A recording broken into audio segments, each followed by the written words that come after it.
Hello friends, last time हमने क्या पढ़ा था? That is pointers. आज जो हम पढ़ेंगे वो सी के अंदर स्ट्रक्चर्स एंड यूनियंस के बारे में पढ़ेंगे। आपको पता है, जब भी आप सी के अंदर एक से ज़्यादा वैल्यू स्टोर कराना चाहते थे तो आप क्या यूज़ करते थे? That is array. लेकिन एरे क्या है आपका? इसके अंदर जो वैल्यू आप स्टोर करा सकते थे क्या होनी चाहिए थी? सिमिलर डेटा टाइप की वैल्यू होनी चाहिए थी। लेकिन अगर सपोज आपको एक रिकॉर्ड स्टोर करना था जिस स्टूडेंट का, सपोज उसके अंदर क्या होना चाहिए था? रोल नंबर होना चाहिए था, नेम होना चाहिए था और उसकी ग्रेड होनी चाहिए थी। तो उस कंडीशन में क्या होगा? आपको एक और वो पांच स्टूडेंट्स के लिए होना चाहिए था, तो आपको क्या करना पड़ता? 3 आपको एरेज क्रिएट करना पड़ते अलग अलग, और फिर उसको आप यूज कर पाते। लेकिन अब क्या है, आप इसको स्ट्रक्चर्स के थ्रू और यूनियंस के थ्रू इसको ओवरकम कर सकोगे। तो एरे क्या है? Array is a preferred method of storing objects of a same data type, जैसे कि सेम डेटा टाइप की वैल्यूज को आप स्टोर करा सकते थे। एरे के अलावा आपके पास ड्राइव डेटा टाइप के और भी ज्यादा टाइप्स होते हैं। वो कौन कौन से हो सकते हैं? स्ट्रक्चर हो सकते थे, यूनियन हो सकते थे, बिट फील्ड्स हो सकते थे, टाइप डेफ हो सकते थे और यूनियरेटर हो सकता था। आप एरे के जैसे एरे के अंदर सिमिलर डेटा टाइप हो सकते थे, इसके अंदर आप similar as well as different data type की जो वैल्यूज है उसको स्टोर करा सकते हो। ये क्या है? ड्राइव डेटा टाइप्स है। Structure can be defined as a derived data type which can represent several data type in a single unit, यानी कि एक यूनिट के अंदर आप डिफरेंट डेटा टाइप को स्टोर करा सकते थे। किसके अंदर? स्ट्रक्चर या यूनियन के साथ। ये आप ये समझ सकते हो कि आप एक रिकॉर्ड जो है, पूरा का पूरा रिकॉर्ड स्ट्रक्चर के अंदर आप स्टोर करा सकते थे। Structure is a method of packing the data of different types. That means different type का डेटा को आप क्या करते हो? पैक करते हो किसके अंदर? स्ट्रक्चर के अंदर, इन अ मोर मीनिंगफुल वे। चलिए स्ट्रक्चर को डिक्लेयर करना और उसको यूज करना समझते हैं अपनी नेक्स्ट स्लाइड में। सी के अंदर जब भी आपको स्ट्रक्चर बनाना होगा तो आप अपने स्ट्रक्चर को जो स्टार्ट करोगे वो किससे करोगे? स्ट्रक्ट कीवर्ड से स्टार्ट करोगे। किससे होगा? Struct keyword. देन ये आपका क्या होगा? आपके स्ट्रक्चर का नाम होगा। देन उसके अंदर आप मल्टीपल डेटा टाइप की अपने अकॉर्डिंग वैल्यूज स्टोर करा सकते हो। दैट मीन्स वेरिएबल ले सकते हो। देन आप कर्ली ब्रेसेस से स्टार्ट करोगे स्ट्रक्चर को, कर्ली ब्रेसेस से क्लोज कर दोगे। उसके साथ साथ अभी तो आप यहां पर ये दे रहे हो, इसके साथ ही आप इसके ऑब्जेक्ट्स बना दे रहे हो। अगर आपको ऑब्जेक्ट्स यहां पर नहीं बनाना थे तो आप क्या करोगे? कर्ली ब्रेसेस के बाद सेमीकोलन लगा लोगे और मेन के अंदर, अपने मेन प्रोग्राम के अंदर कर्ली ब्रेसेस और आप लिखते स्ट्रक्ट और इस स्ट्रक्चर का नाम, सपोज स्टूडेंट, और यहां पर आप इसके ऑब्जेक्ट्स क्रिएट कर सकते हो। तो ऑब्जेक्ट्स का मतलब क्या है? इनके वेरिएबल्स। तो आपके ये वेरिएबल्स क्रिएट हो जाते। अब इनको वैल्यूज आप इनिशियलाइज कर सकते थे और इनको यूज कर सकते थे। चलिए वो अगली स्लाइड में अपने दिखा देता हूं आपको। जब भी आप स्ट्रक्चर क्रिएट कर लेते हो, ये आपका स्ट्रक्चर क्रिएट हो गया। अभी आपने यहां पर क्या करा? स्टूडेंट का एक ऑब्जेक्ट बनाया S1, यहां पर जो वैल्यू पास करी दैट इज 2। ये भी आपके किसके अंदर है? कर्ली ब्रेसेस के अंदर है। 2 जो आपने पास करा ये किसके अंदर जाएगा? रोल नंबर के अंदर जाएगा। ए जो है ग्रेड के अंदर जाएगा और 89 किसके अंदर चला जाएगा? मार्क्स के अंदर चला जाएगा। फिर आपने इन तीनों वैल्यूज को प्रिंट करा दिया। ये तो आप कहते कि ये तो हम नॉर्मल, अगर बिना स्ट्रक्चर के भी बनाना चाहते तो बना सकते थे, लेकिन यहां पर क्या हो, ये एक रिकॉर्ड की तरीके से गया है। किस रिकॉर्ड के अंदर गया? स्टूडेंट वाले स्ट्रक्चर के अंदर, S1 के अंदर। अगर सपोज अभी तो ये एक ही स्टूडेंट का रिकॉर्ड था, अगर मुझे 10 स्टूडेंट या 5 स्टूडेंट या 50 स्टूडेंट्स के रिकॉर्ड इनपुट करना होता है तो मुझे क्या करना पड़ता? प्रॉब्लम आती। उस कंडीशन में मैं क्या करता? यहां लिखता स्ट्रक्ट स्टूडेंट और अपना S1 लेता और S1 का जो मैं ऑब्जेक्ट था इसका एरे क्रिएट कर देता। उस कंडीशन में मैं यहां पर स्टोर करा सकता था। चलिए पहले मैं आपको ये छोटा सा प्रोग्राम जो है इसको बनाकर दिखा देता हूं कि सी के अंदर स्ट्रक्चर कैसे बनते हैं। तो उसके लिए हम अपना सी ओपन कर लेते हैं।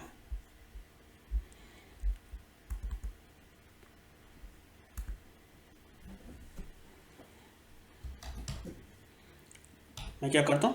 दैट इज मेन, सॉरी पहले स्ट्रक्चर डिफाइन कर देता हूं। STRUCT स्ट्रक्चर, देन स्ट्रक्चर का नाम, सपोज मैं यहां पर लिख देता हूं स्टूडेंट, या आप कोई भी नाम लिख सकते थे। देन कर्ली ब्रेसेस, इंट, जहाँ मैं लिख ले रहा हूँ that is roll semicolon name char name, name में कितने करेक्टर्स तक, नेम का एक एरे बनाना पड़ेगा। और यहाँ पर मैं लिख ले रहा हूँ इंट मार्क्स। तो हमारे पास क्या हो गया, एक स्ट्रक्चर क्रिएट हो गया। अब मैं क्या करता हूँ, मेन फंक्शन स्टार्ट करता हूँ, कर्ली ब्रेसेस स्क्रीन यहाँ पे लिखता हूँ struct स्ट्रक्ट, और मैं मेरे स्ट्रक्चर का नाम क्या है, स्टूडेंट। देन इसका एक ऑब्जेक्ट बना लेता हूँ S1 और इक्वल्स टू कर्ली ब्रेसेस के अंदर मैं डायरेक्ट इसको यहाँ पर दे देता हूँ रोल नंबर 1 इन्वर्टेड के अंदर फुल फॉर्म, ये किसके अंदर जाएगा, नेम के अंदर जाएगा, कॉमा, और मार्क्स दे दे रहा हूँ that is 70, curly braces close semicolon. Then screen clear कर दे रहा हूँ, प्रिंट एफ %d, पहले यहाँ पे प्रिंट कर देता हूँ roll number equals to %d comma S1 dot roll. जब भी आपको उस वेरिएबल की वैल्यू प्रिंट करानी होगी तो आप उस ऑब्जेक्ट डॉट वेरिएबल का नाम दोगे। तो मैं क्या करता हूँ, इसको कॉपी कर लेता हूँ, अगेन कंट्रोल इंसर्ट से कॉपी, शिफ्ट इंसर्ट से पेस्ट।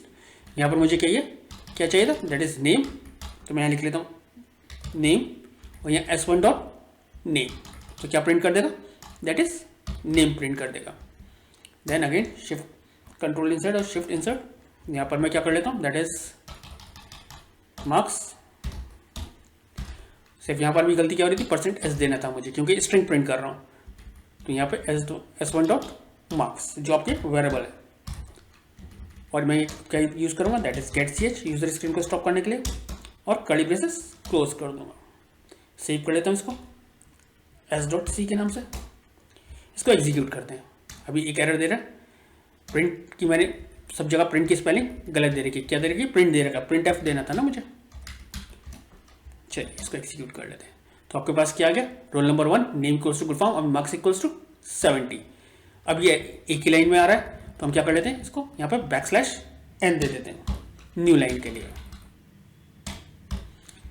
तो ये आपका एज अ रिकॉर्ड आ गया, roll number 1 name full form और मार्क्स हमारे 70। ये तो आपको क्लियर हो गया होगा। तो इसको सेव कर लेते हैं एक बार और वापस अपनी स्लाइड पर चलते हैं। तो आपको स्ट्रक्चर के अंदर रिकॉर्ड कैसे इनिशियलाइज होता है वो आपको मैंने क्लियर कर दिया। नेक्स्ट स्लाइड पर चलते हैं, देखते हैं उसमें क्या है। तो नेक्स्ट स्लाइड पर हमारे पास जो होगा वो क्या होगा, इनपुट लेने के लिए होगा। अभी तक हम क्या कर रहे थे, स्टूडेंट की इंफॉर्मेशन हम इनिशियलाइज कर रहे थे स्ट्रक्चर के अंदर। अब उस स्ट्रक्चर के अंदर यूजर से इनपुट कराएंगे, और इनपुट कराने के लिए बस आपके पास कौन सा फंक्शन होता है, दैट इज स्कैनएफ यूज कर सकोगे। जब भी आपको न्यूमेरिक वैल्यूज इनपुट करानी है तो आप स्कैनएफ यूज करोगे, क्योंकि आप इसमें स्पेस की मतलब नहीं होता।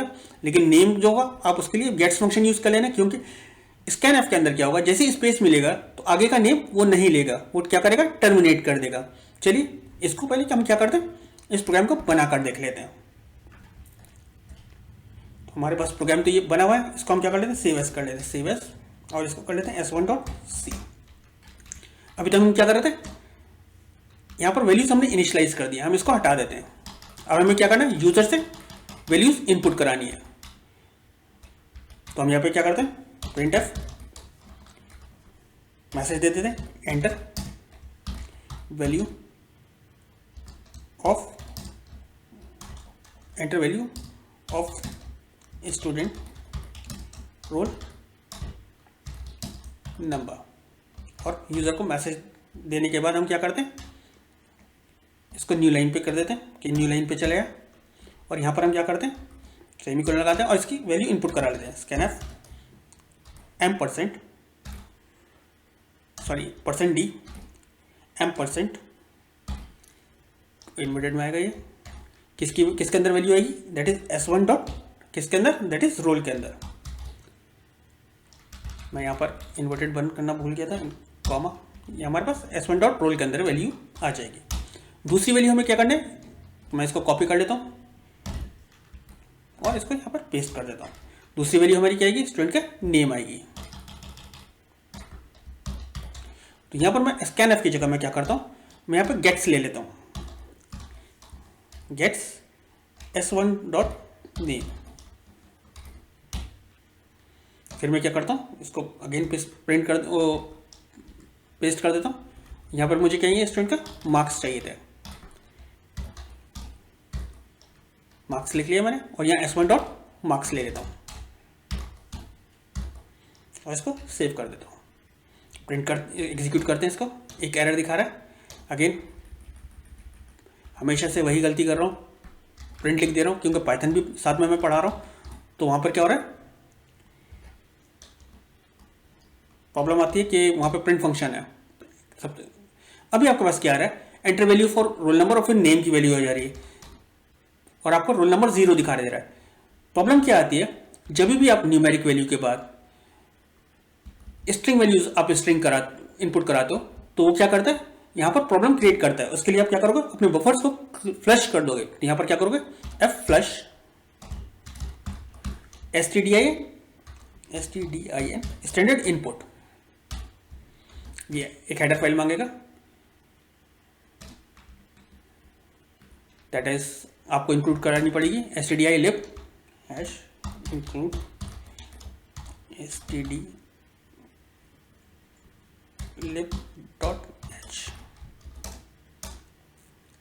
अच्छा, semicolon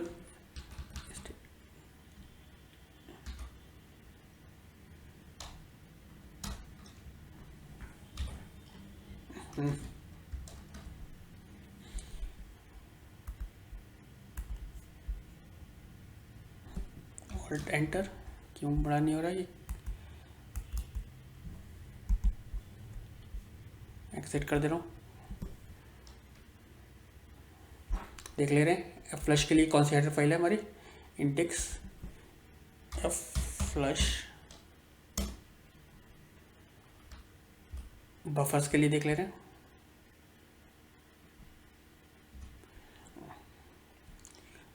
alt H index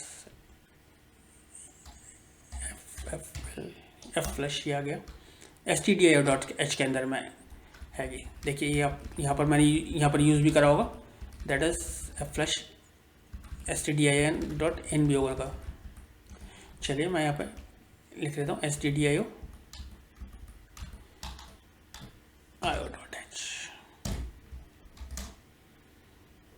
again यहाँ पर अभी भी प्रॉब्लम क्रिएट कर रहा है।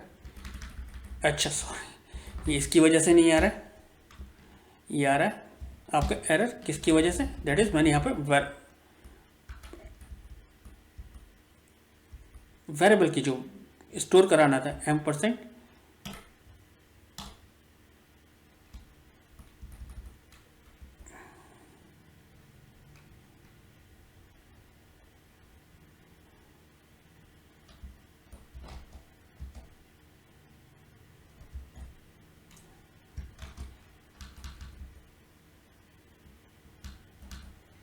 % यहाँ दे रखा है, यहाँ पर %d आएगा क्योंकि न्यूमेरिक वैल्यू है, और यहाँ पर कॉमा आएगा, यहाँ पर भी अगेन %d आएगा, और यहाँ पर क्या आएगा, दैट इज %, आएगा। इसको एग्जीक्यूट कर लेते हैं, रोल नंबर 1। और अब यहाँ पर क्या आ रहा है, ये नेम की वैल्यू नहीं ले रहा है। उस कंडीशन में आपको क्या करना पड़ेगा, यहाँ पे अपनी हेडर फाइल इंक्लूड करनी पड़ेगी, एक हैश इंक्लूड stdio.h। और यहाँ पर आपको क्या करना पड़ेगा, जब भी आप न्यूमेरिक वैल्यू के बाद आपको स्टोर कराना है दैट इज स्ट्रिंग वैल्यू, तो आपको यूज करना पड़ेगा that is F flush stdin, that means flush कर दे स्टैंडर्ड इनपुट को, रोल नंबर 1। अब आपसे पूछा स्टूडेंट का नाम, full form, then marks, that is मैं कर दे रहा हूँ 78, तो आपके ये डिस्प्ले हो गया। तो ये किसके लिए था कि आप यूजर से इनपुट करा पाओ, तो ये तो आपको क्लियर हो गया होगा। लेकिन अगर मुझे इसके अंदर 5 स्टूडेंट के रिकॉर्ड इनपुट कराना थे, तो उस कंडीशन में आप क्या करोगे, इसका क्या करोगे, एक एरे क्रिएट कर दोगे। मैंने क्या करा, 5 स्टूडेंट्स के लिए एक एरे क्रिएट कर दिया S1 का ऑब्जेक्ट का। अब वो 5 का मुझसे क्या करेगा, मुझसे पूछे मुझसे कि आपको 5 रिकॉर्ड्स कौन कौन से इनपुट कराना है।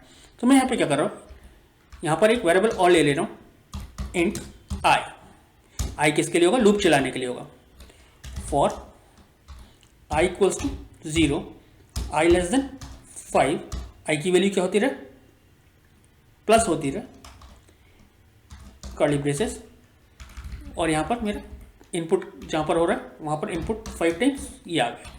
अब क्योंकि ये एरे के अंदर जाना है तो पहला रिकॉर्ड किसके अंदर जाना चाहिए, S0 के अंदर, SI के अंदर चाहिए। तो यहाँ पर भी क्या होगा, SI डॉट नेम हो जाएगा, और यहाँ पर भी क्या हो जाएगा, that is SI dot marks हो जाएगा। तो ये इनपुट के लिए तो हो गया। तो मैं आपको इनपुट करके दिखा देता हूँ, 5 एरर दिखा रहा है।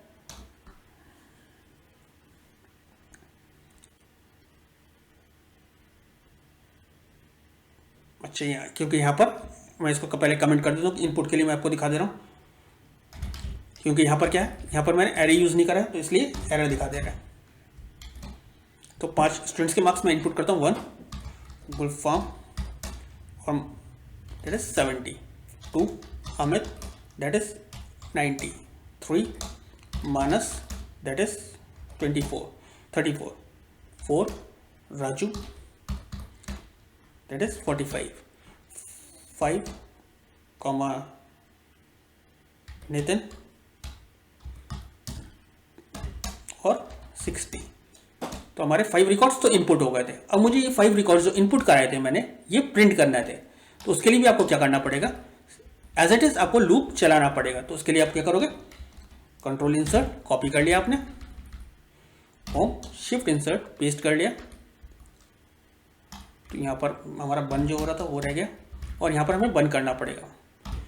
बंद करने के बाद आपको क्या करना पड़ेगा, इसको किस में लेना पड़ेगा, दैट इज एरे की फॉर्म में लेना पड़ेगा।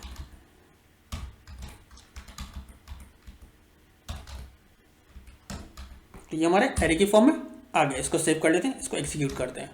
अभी 2 एरर दिखा रहा है क्योंकि हमारा कर्ली ब्रेसेस यहाँ मिस कर रहा है और हमने यहाँ पे ये लगा रखा है। ठीक है, तो मैं 5 स्टूडेंट से नाम इनपुट कर ले रहा हूँ। अमित गुलफाम 87, 2 अमित 90, 3 मानस 45, 4 राजू 75, कमल 90। तो जो आपने इनपुट करा था वो इस फॉर्म में आ गया। आप चाह रहे थे इसको एक टेबल के फॉर्मेट में प्रिंट करो, तो उस कंडीशन में क्या होगा, तो आप यहां पर इसको हटा दो, यहां पे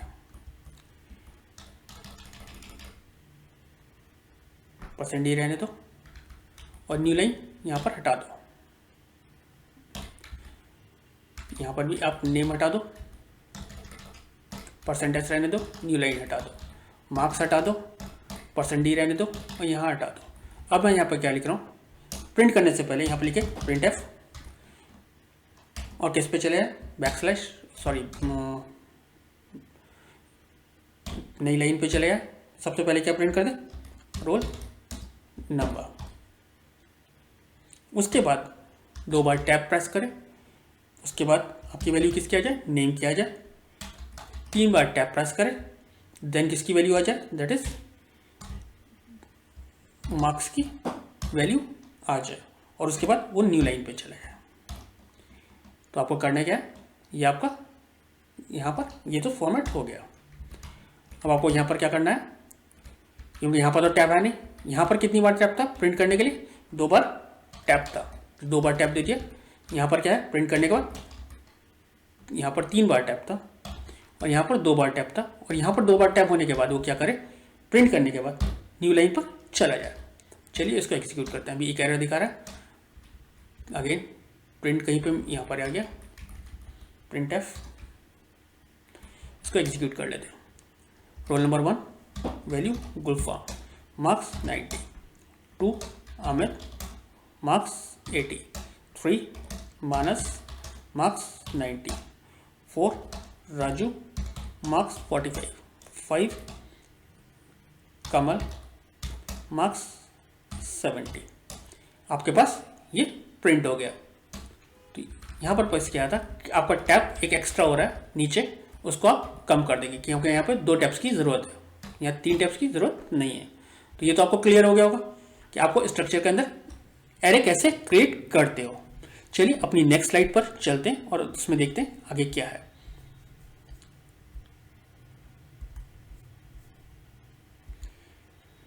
तो nested structure, that means structure के अंदर स्ट्रक्चर।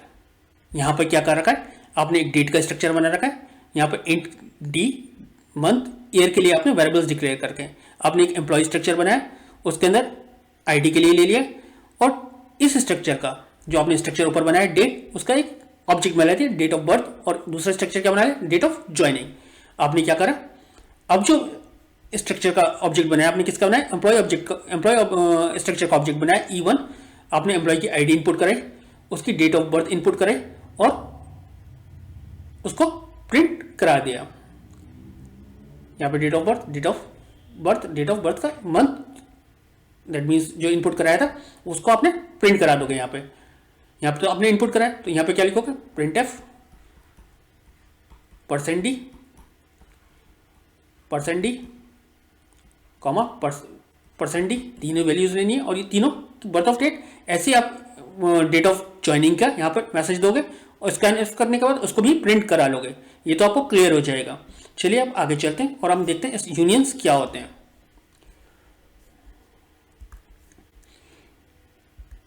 यूनियंस और स्ट्रक्चर्स में मेजर डिफरेंस जो है वो क्या है कि इसका जो साइज होता है यूनियंस और स्ट्रक्चर का वो डिफर करता है। सपोज आपने एक स्ट्रक्चर क्रिएट करा था जिसके अंदर 3,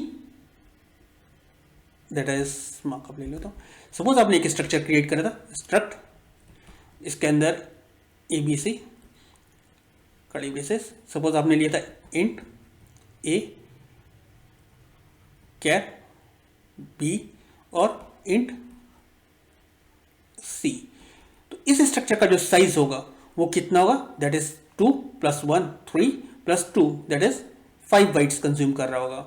जबकि यूनियन के अंदर इसका उल्टा होता है। उसके अंदर यूनियन के अंदर क्या होगा, अगर मैं यूनियन बनाता हूँ ABC, उस कंडीशन में क्या होगा, अगर मैं लेता हूँ इंट A कैर B और इंट C, तो उस कंडीशन में यूनियन का जो साइज होगा वो क्या होगा, दैट इज 2 बाइट्स होगा। जो आपका लॉन्गेस्ट बाइट जो आपका जो ग्रुप होता है, दैट मीन्स जो लॉन्गेस्ट वेरिएबल जो स्टोर कराता है, सिर्फ वही आपकी जो साइज होगा वही रहेगा। और अब यूनियन के अंदर क्या होते हैं, वो जो वैल्यू होगी वो वैलिड होगी एक ही बार, ओवरराइट होती रहेगी हर बार आपके यूनियन के अंदर। बाकी मेजर कोई भी डिफरेंस नहीं है। स्ट्रक्चर के अंदर भी आप वही रिकॉर्ड स्टोर करा सकते हो, यूनियन के अंदर भी जो मेमोरी के अंदर साइज का होगा वो डिफर करेगा। तो मैं इसको भी आपको प्रैक्टिकली दिखा दे रहा हूं। जो आपके अंदर ये वेरिएबल्स डिक्लेयर करते हो स्ट्रक्चर्स और यूनियन के अंदर, इसको आप क्या बोलते हो, मेंबर्स ऑफ स्ट्रक्चर। ये मेंबर ऑफ स्ट्रक्चर हो गया और ये क्या है, मेंबर्स ऑफ यूनियन है। चलिए मैं आपको इसको प्रैक्टिकली करके दिखा देता हूं। तो मैं क्या करता हूं, अपना ओपन कर लेता हूं, दैट इज जो हमारे पास लास्ट था, दैट इज एस वाला ओपन कर लेते हैं। तो मैं यहां पे क्या करता हूं, इसको यहां पर इसको सेव करते हूं S2 के नाम से, S2.c के नाम से। तो मैंने इसकी स्ट्रक्चर क्रिएट कर रखा और मैं यहाँ क्या करता हूँ, इसका यहाँ पे 40 बाइट्स ले लेंगे। चलिए 40 बाइट्स ही ले लेता हूँ। यहाँ लिखता हूँ size of STRUCTURE structure equals to %d, और यहाँ पर क्या लिख देता हूँ, साइज ऑफ ऑपरेटर यूज करके आपको दिखा देता हूँ। साइज ऑफ दैट इज किसका दैट इज S1। तो यहाँ क्या आना चाहिए, दैट इज आपका रोल के लिए कितने लेगा 2 बाइट्स, मार्क्स के लिए और नेम के लिए कितने लेगा 40 बाइट्स दैट इज 42, और मार्क्स के लिए कितने लेगा दैट इज 2 बाइट्स। तो आपका आना चाहिए 44 आना चाहिए। इसको एग्जीक्यूट करके देख लेते हैं, दैट इज 44 आ रहा है। अगर मैं इसी चीज को मैं यूनियन बना ले, एक यूनियन भी क्रिएट कर लेते हैं, सेम ले लेते हैं, control insert copy enter shift insert, और यहाँ पे मैं क्या लिख लेता हूँ,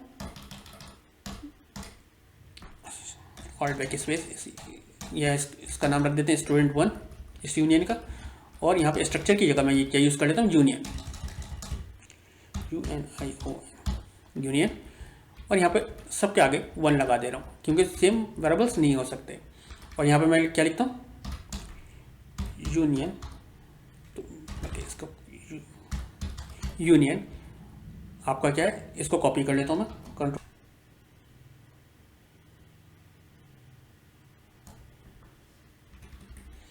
ये डिक्लेरेशंस भी हटा दे रहा हूं क्योंकि हमें डिक्लेरेशंस की जरूरत नहीं है।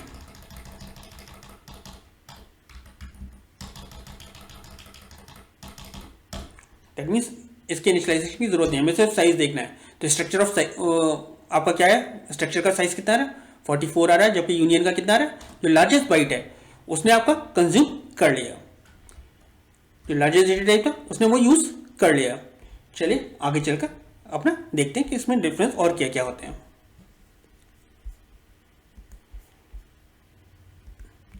तो इसमें आपका स्ट्रक्चर और यूनियन में डिफरेंस क्या है, आपका जो स्ट्रक्चर होगा वो किससे स्टार्ट होगा, आपका स्ट्रक्ट कीवर्ड से स्टार्ट होगा, जबकि यूनियन जो होगा आपका किससे स्टार्ट होगा, यूनियन कीवर्ड से स्टार्ट होगा, जो भी मैंने बताया। Object of the structure will get the memory equals to the sum of memory of the members. जैसा भी मैंने बताया था कि आपने अगर कोई स्ट्रक्चर बनाया तो उसके अंदर क्या है, अगर उसके अंदर आपने इंट वेरिएबल, कैर वेरिएबल प्लस इंट वेरिएबल जितने भी आपके मेंबर्स हैं उसका जो साइज होगा उसका टोटल होगा, उस कंडीशन में क्या होगा, इसका टोटल होगा। यहाँ जबकि यहाँ यूनियन में क्या होगा, जो हाईएस्ट होगा इस कंडीशन में क्या होगा, जैसे इंटीजर है, जो हाईएस्ट आपका वो होगा मेंबर होगा उसकी मेमोरी कंज्यूम होगी। दैट मीन्स उसी के बराबर का आपका स्ट्रक्चर और यूनियन का साइज होगा। इसमें क्या होगा, all members can be use simultaneously. That means इसके अंदर सारे आपके जो मेंबर्स उनको आप एक साथ यूज कर सकते हो। जबकि यूनियन के अंदर क्या होगा, सिर्फ एक ही मेंबर के अंदर आप वैल्यू स्टोर करा सकते हो, बाकी के अंदर स्टोर नहीं करा सकते हो। एक बार में एक ही मेंबर के अंदर वैल्यू स्टोर होगी, दूसरे मेंबर के अंदर वैल्यू स्टोर नहीं होगी। आज जो हमने पढ़ा वो क्या पढ़ा, आपका स्ट्रक्चर्स और यूनियंस पढ़े। अगर स्ट्रक्चर्स और यूनियंस में आपको कोई भी डाउट हो तो प्लीज आप मुझे कमेंट सेक्शन में लिखिए, मैं कोशिश करूंगा आपके डाउट्स को क्लियर करने की और आपके कमेंट्स का रिप्लाई करने की। Thank you.